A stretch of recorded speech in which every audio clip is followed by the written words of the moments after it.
I live in a box in a field of boxes. These boxes aren't small boxes, though. You would not be able to carry them around or mail them to a friend.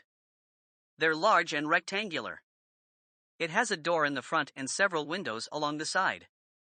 It has a master bedroom, a guest bedroom, a bathroom, a kitchen, where my washer and dryer is also located, a small dining area, and a living room.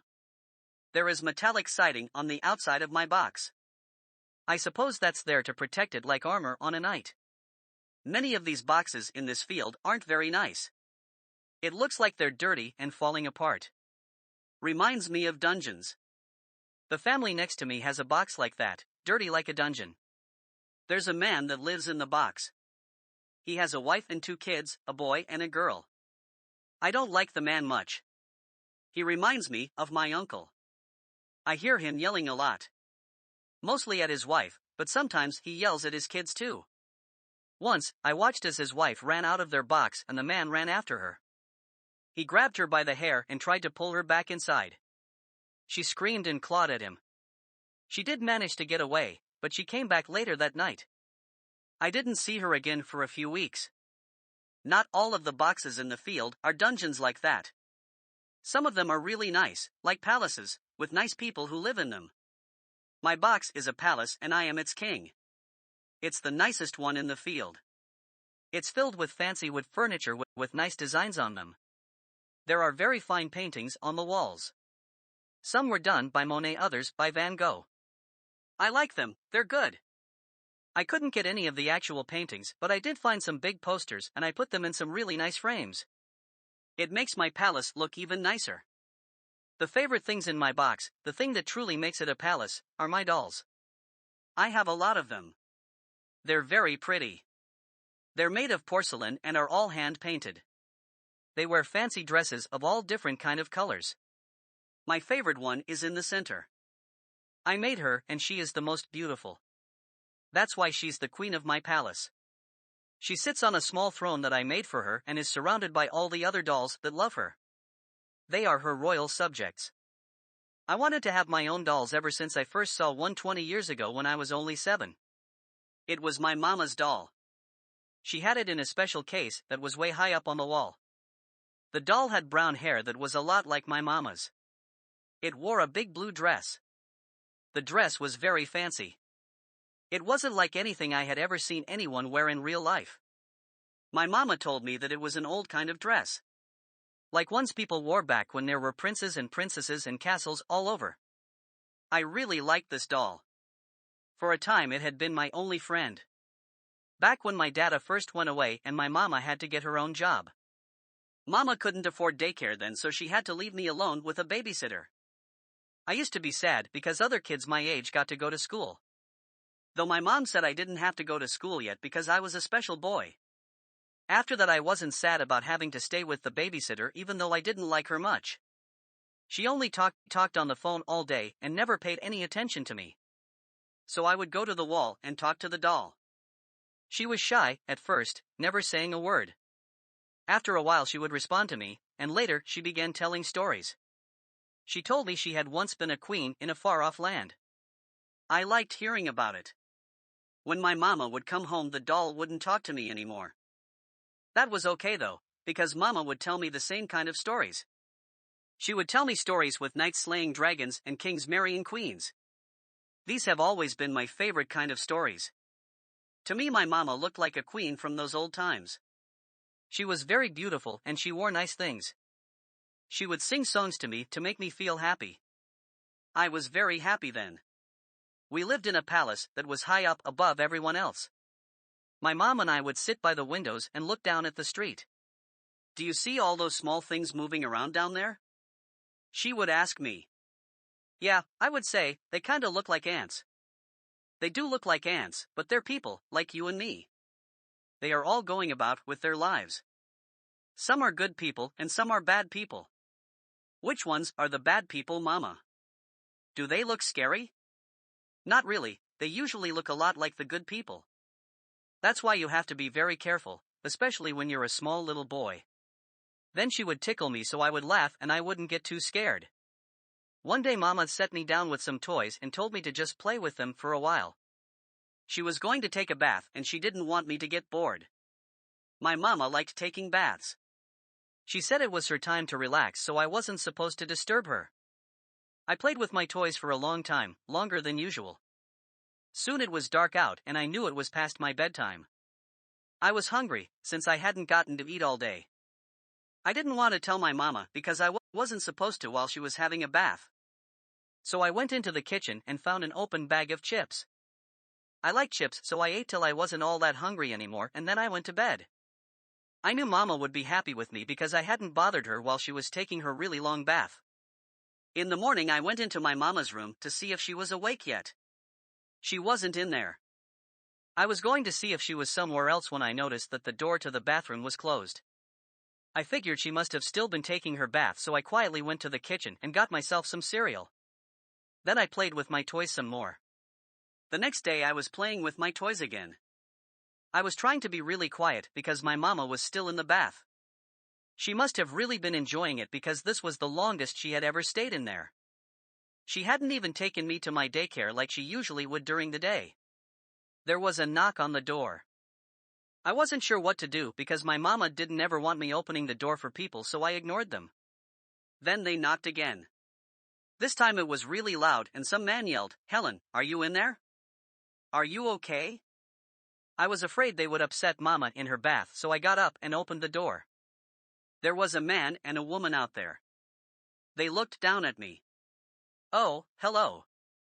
We work with your mom and we haven't seen her for a few days," the woman told me. I didn't like her. She tried to sound nice, but her voice seemed rough. She wasn't as pretty as Mama either. "We were getting worried about her," said the man. "Is she here?" I wasn't sure if I should say anything at first because I wasn't supposed to talk to strangers, but finally I did. "Yeah, she's here," I told them. "She's taking a bath and wants to be alone." The man looked worried. Then he pushed past me into our palace. The woman followed him. He found his way to the bathroom door. "Helen, are you okay in there?" he asked through the door. I couldn't hear if Mama said anything. I was kinda scared that she would be mad that he was bugging her. The man stared at the door for a little while. I think Mama was ignoring him. He tried to open the door, but he couldn't. It was locked. The woman took something small out of her purse and stuck it into the doorknob. She jiggled it for a while until there was a click. She opened the door. "Helen?" she said right before she made a sharp gasping sound and covered her mouth with her hand. "Oh dear God," the man said. He pulled the woman out of the bathroom and shut the door. He ran to the kitchen and picked up the phone.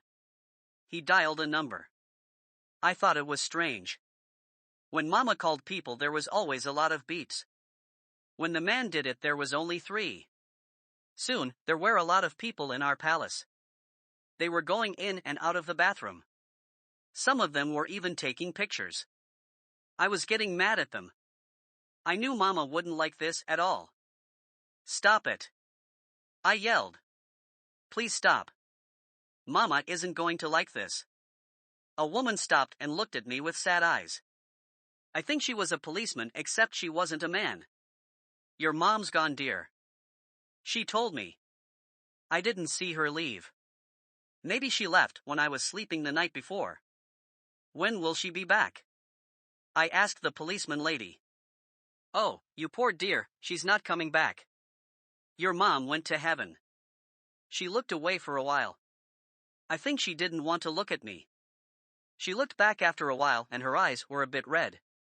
"We talked to your uncle, though. He said he would take care of you for now. We'll take you over there. We've packed up most of the stuff in your room and the toys you had out here. Is there anything else you want to bring with you?" I looked around. Then I looked at my mama's doll.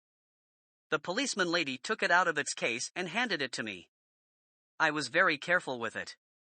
Mama always told me it could break easily and I could only touch it if I asked her first. "That's a nice doll," the policeman lady said. "What's its name?" "She doesn't have one," I told her. "Oh, I always named my dolls when I was a little girl." I looked at the doll, at its brown hair. I'm going to call her Queen Helen. The policeman lady let me ride in her police car. We drove for a long time until we reached my uncle's place. I had never met my uncle before, so I was scared. His place looked scary. It was gray. It looked like some of the wood was starting to fall off the sides. There were bits missing from the roof. The yard didn't look any better. The grass was brown and the one tree in it didn't have any leaves. This was the first time I had seen a dungeon. My mama had read me stories where people were put in dungeons.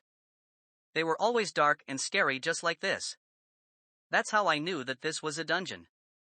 The policeman lady gave my stuff to my uncle and he thanked her. After she left, he picked up my stuff and looked at me. "Hey there, sport. How are ya?" I didn't say anything. I just looked at the dungeon. "Yeah, I know it doesn't look like much," he said. "It's a fixer-upper. Don't worry, though, it'll be really nice as soon as I have time to get some work done on it." He looked at me, but I still didn't say anything. I didn't feel like saying anything. "Hey, what do you say about me just throwing your stuff inside and then taking you out for ice cream?" I nodded and tried to smile at his offer. I liked ice cream and I thought it would make me feel a little bit better. We went down the street a little ways where there were some small shops. There was a small ice cream shop there. The man that worked there was nice. He gave me an extra scoop of chocolate ice cream. Then we walked around the streets and ate our ice cream. My uncle talked the whole time. He told me stories and made jokes. I missed my mama a lot, but my uncle made me feel a bit better by making me laugh. I thought he was nice. We went back to his dungeon. The inside was just as bad as the outside. There wasn't much furniture. Just a chair, a TV, and a fireplace. There were cans and bottles all over the floor, and I thought the place smelled the way spit does when you get really sick. He brought my stuff to a small room that had a bed that was freshly made up. He must have done that just before I came. It looked new. "This is your room," he told me. "It's getting late now, so why don't you go to bed, and in the morning we'll get you settled in." I slipped into my new bed without really getting ready, and my uncle turned out the light and closed the door. I heard a sound. I think he had locked me in. That was when I realized it was really dark in the room. I lay there, staring at the ceiling, which I couldn't really see, and I listened. I could hear my uncle moving about. I tried to guess what he was doing. First it sounded like he had started a fire in the fireplace. After that I could hear the TV go on and then a squeak. He must have just sat in his chair. Finally, I heard a cracking sound. I figured he must have opened a new one of those cans I had seen. I didn't hear too much after that. Just the TV droning on. As I slowly fell asleep, I would hear more of those cracking sounds every once in a while. When the sun was back up, I heard my uncle open the door to my new room. He didn't look so good when he came in. He looked really tired. However, he was dressed in new clothes and looked as if he was planning to go somewhere. "This is a house of men now, sport," he told me, "and men work for their money. I do it, and so will you. While I'm off earning mine, you'll be here doing these chores." He tossed a long list onto my new bed. "Okay," I said as I looked at the list. I didn't really know how to read that well then. My mama taught me some words, but I wasn't very good. I didn't want to tell my uncle that, though. "Well, have fun with those. I've got to go." He said this quickly and then rushed from the house. He must have been running late. I picked up the list he had given me and stared at it. There were a lot of things on it. I knew the word bathroom and clean, so I knew I had to clean the bathroom. I also could tell that he wanted me to pick up the floor. He probably wanted me to get rid of all his bottles and cans. The rest of the list I couldn't figure out too well. I decided I probably should do everything I could think of. That way my uncle can't be mad. Though, whoever heard of a clean dungeon? Before I started my chores, I decided to put my own stuff away first. There weren't really many places to put anything. There weren't any shelves or dressers, only the bed, the floor, and a closet. The closet was where I put all my clothes. I stacked everything else up neatly along the wall. Finally, the last thing I had to put away was my mama's old doll, Queen Helen. "Good morning, Your Majesty," I said to her. How are you? Good morning to you, I am good. The doll replied to me. I smiled. It had been a long time since the doll actually talked to me. How are you faring, my dear? I miss Mama. I know, dear, as do I. I'm sure everything will be fine. After she said this, she became quiet. I could tell that something was wrong with her. What's the matter? I asked her. It's your uncle. I don't trust him. She told me, and then she sighed. I don't think that he's good people. He seemed nice enough last night. They always seem nice at first, dear. You have to give them time to let out the dragon. I thought her comment was strange. This dungeon was small. I didn't see where he could keep a dragon. After we finished talking, I wrapped her up carefully in a towel, so she wouldn't break, and put her away in my closet with my clothes. Then I cleaned the dungeon. I did everything that I could think of. Soon the place didn't look as scary. It did still smell bad, though. Not long after I finished cleaning, Uncle came home. He looked around the dungeon and then he came up to me. Well, it doesn't look too bad. He said. Here, you earned this. He handed me a dirty dollar bill that he had wadded up in his pocket. When you get enough money, I'll even let you walk to the shops so you can spend it on something. Then he turned and began to build a fire in his fireplace. As he blew on the small fire, I walked up to him. Uncle? I said. He looked up at me with a weird look. Huh? What is it? He asked. Can you tell me a story now? He looked at me for a little while longer and then he turned back to his fire. As soon as the flames were big enough, he stood up. You want a story, eh? He asked. Well, I've got plenty of stories for you. He walked over to his chair, sat down and flicked on the TV with the remote. Come here. There are plenty of stories right here. I walked over so I could see the TV. My uncle got up. I need to get myself a drink. Don't take my chair. He left the room. I stared at the TV. There were some policemen saying things I didn't really understand. There was also a lot of shooting and people died. I got scared. When my uncle came back with a bottle in his hand, I told him I decided to go to my room instead. I crawled into bed and just lay there. My uncle must have forgotten about me because he never even checked in on me until the next morning. After several weeks, I started to get a little bit more money from my chores. My uncle told me I probably had about $21 now and that I should go to the shops and spend it. I wasn't sure if Queen Helen was right about my uncle. He did give me money for my chores and sometimes ice cream. Though he mostly ignored me and would never tell me any stories like Mama used to. I wasn't sure if he was good or not. I walked down to the shops after my uncle had gotten home one day and started watching his stories and drinking his drinks. He had had a bad day at work and didn't feel like coming with me, so he told me to walk there myself. There weren't too many shops down the street, but there was some. There was a small bookstore, a grocery store, a convenience store, and a few others. I didn't find anything all that exciting until I came to the end of the street. I got to the very last store and looked through the window. I could see a ton of porcelain dolls of all sizes in there. I went in, being very careful not to touch anything because I was afraid of breaking something.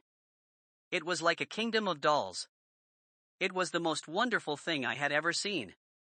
That's when I met this kingdom's queen. She was an older woman, probably a grandma. She told me she made all of these dolls herself. It was something she did for fun and then decided to make some money off of it. She told me how she put a piece of herself in every doll she made. She must have hid the pieces very well because I couldn't find anything in them. This woman's name was Mary and she was very nice. She saw me admiring one doll that was very pretty. Would you like to get that one? She asked me. I don't think I have enough. I told her. Yes, they are all very pricey, aren't they? She said. I'll tell you what. I don't normally do this, but I'll give you a special deal because you seem to be such a nice boy.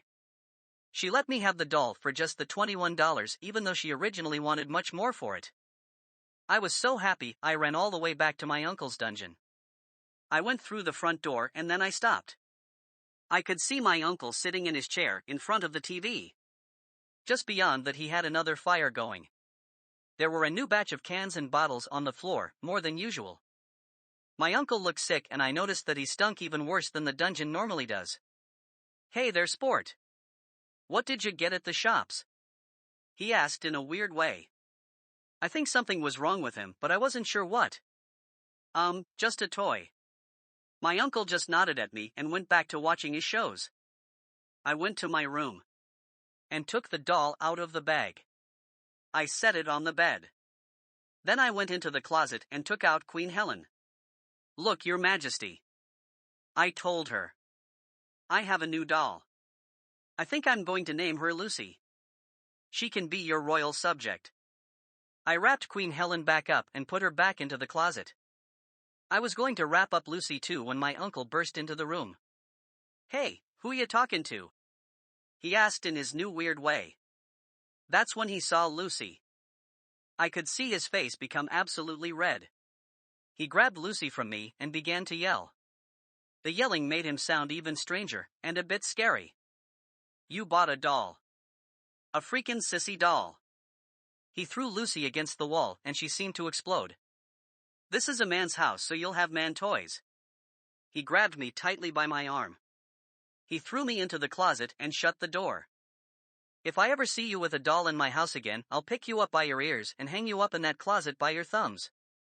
You hear me?" he yelled at me through the door. I could only cry. I wished for my mama to come save me. I could hear my uncle push my bed against the closet door so I wouldn't be able to get out, and then he slammed the door of my room shut. I took out Queen Helen from the towel and hugged her tight. "I knew it," she said. "He is bad people. He killed Lucy." I told her. "Yes, and he'll kill me if he finds me. He'll probably kill you too, eventually. What can I do?" I was sobbing. "What would a knight do, dear?" "Knights slay dragons." "Exactly," she said, "and your uncle is the dragon." I didn't say anything after that. I just cried myself to sleep. The next morning my uncle let me out. He just looked at me and told me to start my chores, then he left. When he returned that night, he seemed to be happier and nicer. He had a bag in his hand. "I got you something," he said. He pulled out a baseball and a baseball bat. "This is the type of toys you should have." He handed me the toys. I never really knew much about baseball and I was never really interested in it, but I smiled and said thank you just so he wouldn't be mad. The next few weeks I worked to earn more money. I wanted another doll, and this time I had a plan. I would save up my money, and then one day, when my uncle was gone, I would go and get the doll and hide it right away. After he would come home and I would go out again and spend the rest of my money on something he thinks I should have. He would never know that way. After many weeks I had enough money. I got the doll during the day and hid it with Queen Helen. When my uncle came back, he let me go to the shops again. Once again he wanted me to go alone, which I was more than happy to do. I walked down the street once more, and this time I went into the convenience store. There I found some comic books. Some of them were even about knights. I thought this would please my uncle and I would enjoy them even if I just had to look at the pictures. I went back to the dungeon. When I got there I saw the fire going, the TV roaring like a monster, and the usual cans and bottles all over the floor. However, the chair was empty. My uncle was not there. He had even left a large, half-empty bottle filled with a clear liquid sitting on the floor next to his chair. It looked like water, but it wasn't water. "Uncle?" I called. "Do you want to see what I got?" I didn't hear anything. I walked in and slowly made my way to the hallway that led to my room. I saw that my door was open and there was a light on in there. I walked into my room and I saw my uncle hunched over in front of my open closet. "Uncle?" I said. He stood up and turned to face me. When he did this I noticed he had each of my dolls in each hand. "What did I tell you?" he asked. Then he began to shout at me again. I didn't really hear what he said. I couldn't stop staring at him holding my dolls. I was more frightened than ever. Suddenly he threw my new doll to the ground.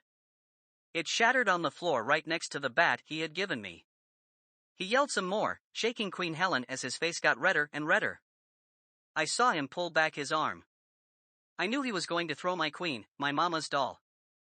No, I shouted at him, but it was too late. I saw Queen Helen leave my uncle's hand.